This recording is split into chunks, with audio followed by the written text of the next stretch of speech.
weblog is a really easy way to publish to the internet. A weblog is like your own personal journal, but everybody else can read it. It enables students to post, to discuss with one another and react with one another.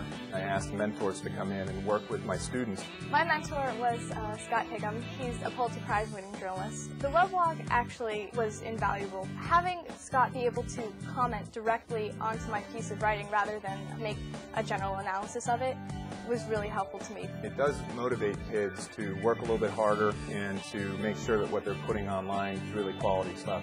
The greatest help he gave me was providing me with that real-world perspective. My classes have pretty much gone paperless. My students all have their own weblogs where they use it as an online filing cabinet. Unfortunately, as a student, it no longer gives you an excuse to miss homework assignments if you're absent. The dog never eats your homework.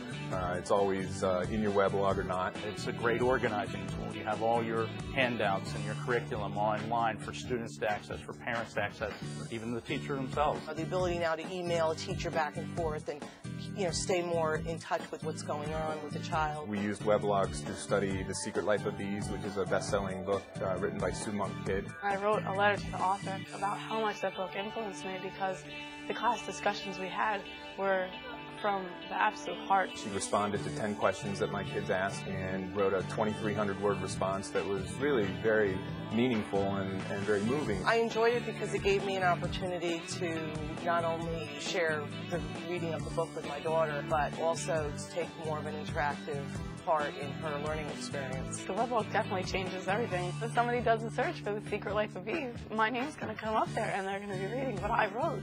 They realize that they're a part of the content that's being created out there. It's not just limited to the classroom. It did inspire me. It inspired our whole class to work harder. There's no doubt that a lot of our kids know more than we do about how to use technology. It's really important that we keep up with the types of technologies that kids are using because that's kind of going to be their grammar in terms of how they communicate and how they construct their own meaning and their own learning. That's the part that is transforming the classroom, being able to bring the world into the classroom on a daily basis.